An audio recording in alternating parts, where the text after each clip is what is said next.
get here. If you walked into a gym and saw me 20 years ago, there's no way you would think any of this was possible. And that feeling of being overlooked or underrated will always be part of the drive that keeps me going. Now, back to Willard and Dibs on 95.7 The Game. All right, here we go. Willard and Dibs continuing on 95.7 The Game. So glad you're with us. Almost as glad as we were to sit down last night and be among the first to get to see Underrated, the new Steph Curry doc, Apple TV Plus. Ryan Coogler, who many of you know that name, a local guy, filmmaker, and producer of this Underrated doc, joins us now on Willard and Dibs. Ryan, thank you so much for coming on, and great job. How you doing? I'm doing well, man. Excited, that you guys are having me on, but I'm doing very well, man. Excited for folks to see the film. Yeah, how did it all come together? How from the beginning of the idea of the project to now? Give us the background story. Yeah, man.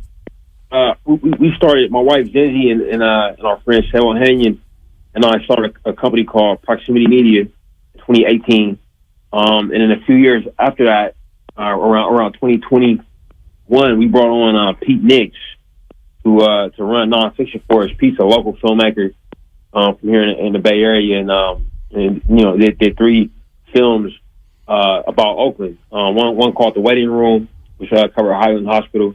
One called The Force, which covered the OPD during the time of reform and what ended up being a big scandal breaking out.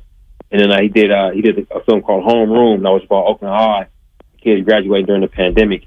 So Pete's running nonfiction for us, and a few years back, Eric Payton, who founded Unanimous Media with Steph Curry, he reached out with the idea for doing a doc about Steph's Davidson run that would also look at Steph when he was trying to finish up his undergraduate degree, which was a promise that he made to his mom. And he asked if we would be interested in coming on board, and obviously we were being fans of Steph and fans of the Warriors, but we really thought it was an interesting opportunity for a story, and Pete put his name in the hat to direct it, and they ended up really liking Pete after a couple meetings, and we were off to the races in terms of making the film that you saw last night. What was it like for you as a Oakland kid and a Bay Area native to be able to be involved with something like this with Steph Curry, somebody who obviously you've been a fan of as a young adult and now an adult, as we all have? Yeah, it was a dream come true for us, man. Like me specifically, me and Zenzi, we spent a lot of time at those Warriors games, man. Mostly at Oracle. We had season tickets for a year at Oracle, and then followed them over to Chase. But Steph's brought us so much joy, man.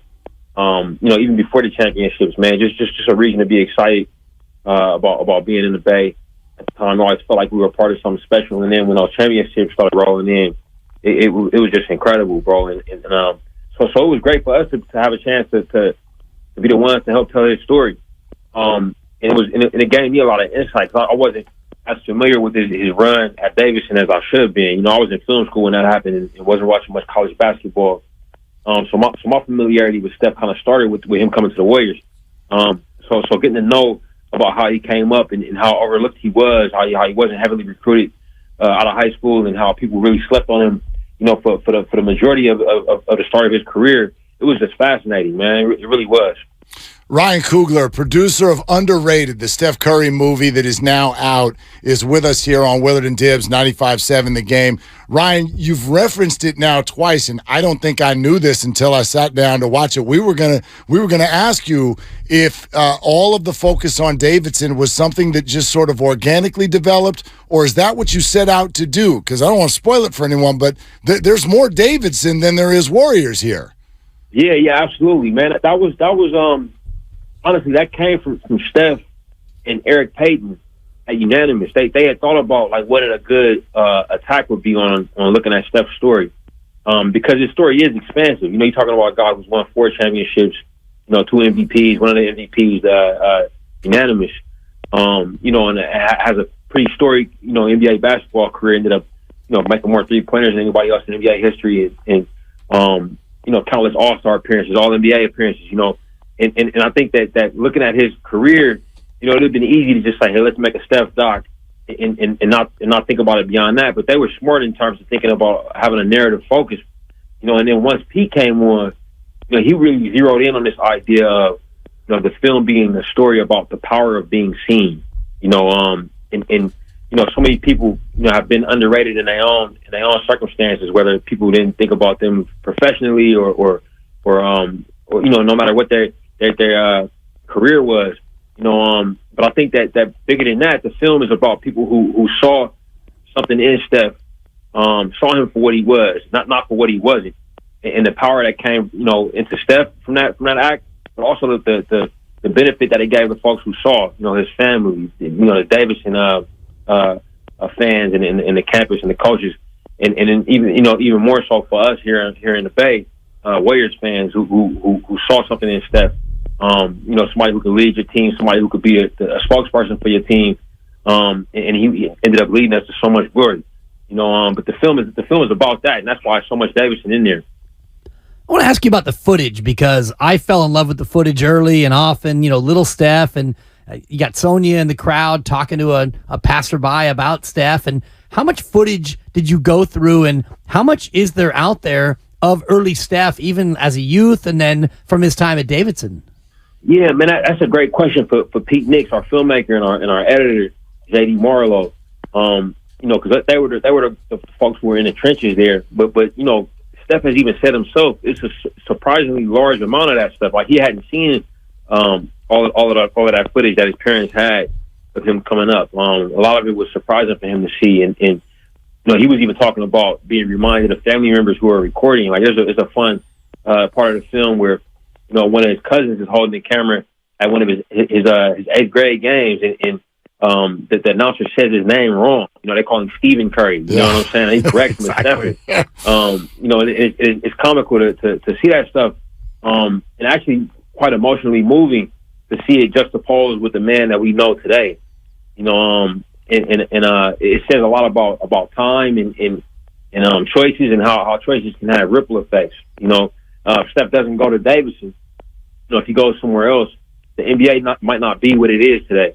With everybody learning how to stretch the floor and shooting volume 3-pointers. You even got Jokic putting up step back threes, right? But and I think all of that comes back to not just who was coaching Steph, but where he was, and the shots that he got to take, with a green light so early in his career. It formed him into what he is today. Ryan, I think this is one of the things that so many of us were looking forward to on the way in, which was to learn something about someone we feel like we already know so well. And so a couple of things on that. What kind of focus did you put on that, knowing that people already they know a lot about Steph, and therefore, what were a few things that you learned about him in this process? Yeah. I mean, I think it's always a great narrative challenge when people come into the story thinking that they know it. Like that. That's oftentimes when you can surprise people. And give them their exhilarating feeling of oh my God, I didn't know this. I'm learning something new about something that I thought I was aware of all facets of it. And it's a great joy for us as filmmakers to be able to provide that. And something for me I learned. It was really, I didn't know much about Coach Bob McKillop, and his philosophy, his coaching style. I came up as an athlete, when I was in school, man. High school and college, I played, and you would have these coaches. You would hear about these coaches who did more than just coach. They were kind of like life guys. They coached more than just the athlete. They coached the person. You know what I'm saying? And Coach McKillop, it seems like one of those guys. And we're from the Bay Area, man. I used to play football out here. There's a lot of legendary coaches, man. Rest in peace to Coach Dan Shaughnessy Shag, who was a high school coach in my high school. You had coaches like Bob Laddiser, and Coach Beam, Alonzo Carter. These coaches who were kind of legendary, not just for what they did on the field, but also for how they tried to help kids in life. But it was great to see the impact that this specific coach had on Steph that I wasn't aware of. Yeah, thank you for the Coach Shag shout out. We just lost him, and he was one of the great coaches that I covered. Ryan Coogler here on 95.7 The Game. What about the access you got with Steph? And not specifically the bubble wrap scene, and I don't want to spoil it for people who haven't seen it, but bubble wrap does play a big part of it. But what kind of access were you granted from the Curry family going into this? Yeah, man, amazing access. Like, that's also a question for Pete Nix, our fantastic director, who was, like I said, was on the grounds, with Sean Havey and then again JD Marlowe, Gabby Arvizu. These are folks that were actually there making it happen. But Steph was incredibly generous. You're talking about a guy who is running several companies, is trying to lead a professional basketball team to a title. Ended up being a successful campaign in that regard. Has numerous sponsorships where he's shooting commercials and trying to break a 3-point record, and trying to raise a family and be a present husband and present father. Trying to go to school and get his degree. And when you think about all of those things that are happening, you would think that he wouldn't want the distraction of a film crew in his house, in his car, in the locker room when he's trying to win games. But we phenomenally were able to get access to all of the things that we needed. And it was Pete that was kind of driving that ship and determining like when to go to the games, when to stand back, when to go to his house, when to give some space. But we got everything that we needed to make an incredible film, and I'm super thankful to Steph and Tiffany, everybody on the staff for making that happen. Ryan, I think, again, it sounds like you mentioned you didn't know that much about the Davidson story. You know the Warrior story, and I think that's probably typical for many of us. I think there's this backdrop of like, oh, gosh, yeah, he wasn't recruited and he was kind of small. Were you almost overwhelmed by what you saw? Because even going back and looking at that footage, I mean, he literally looks like they couldn't find a jersey to fit him. He like everything is just hanging on him. What stood out to you when you dove in to what you found at Davidson? I think what was most moving to me was just the overall anxiety around his size. And it was more than just schools that were recruiting him or the visual, like, his size is shocking in comparison to the other kids that you see him on the court with. But more than that, it was like at home, like his parents' anxiety around it, because they were both, D1 athletes at Virginia Tech. His father, storied NBA career. His mom, storied collegiate career. That was when they met, and conceived Steph. But these were big time athletes whose firstborn kid was kind of a runt. You know what I mean? And they would talk about that constantly. So that anxiety, even with him at home with his parents, about when is he going to grow? When is he going to hit puberty? Is he going to be big enough? Is he going to get hurt? He's got to change his shot. That to me was very interesting. To have that kind of uncovered. You know what I mean? Like and I think that played into a major part of it. I think like him wanting to go to Virginia Tech like his mom, like his dad, and not being recruited by them. I think that was like a disappointment that he had to deal with, and I recognized it a little bit as an athlete coming up. I wanted to go to USC, right? You know what I'm saying? And I ended up going to play Division I AA ball. But for him, this is somebody who should have been playing wherever he wanted to play. He was that good, you know what I'm saying? But because of his size and his stature, people just completely overlooked him. They didn't see what he could do on the court for what he couldn't do for the eyeball test. And I thought that, it says a lot about life, I think, Yeah, and how much did that lead to him wanting to go back and getting his degree at Davidson? I know that his mom always wanted him to get his degree, and Steph and I have that in common. I got my degree in my early 30s like he did, but how much does that Davidson loyalty lead to him going back and getting that done? It's really interesting, man. I think it's threefold, At Davidson, they have a rule where you can't have your jersey retired unless you finished your degree. And when a school makes a rule like that, it says something about the culture of the place, right? And then he obviously made that promise to his mom. And she valued education. Mom is a woman with extremely strong values, right? And that promise to his mom meant something. And I think that there's also the fact that Steph is a person who really prides himself on delivering on promises and giving back to people who've given something to him. And I think that it says more about Steph than it says about anybody.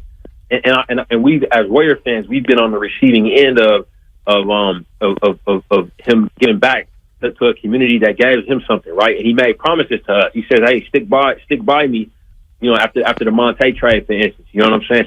Stick by me, and we'll win a championship. You know what I'm saying? Well, he brings back 4 of them, right? You know, he tells his coach, he tells his mom, "Hey, I'm gonna get this done." It took him a while, but he finally did it, and he finally could have his jersey up there in the rafters, and that meant something to his coach. You know, it means something to the university, because Davidson meant something to him. If that makes sense. Absolutely. Yeah. Ryan Coogler is our guest, producer of Underrated, the Steph Curry film, and a local guy, as many of you know, joining us here on Willard and Dibs.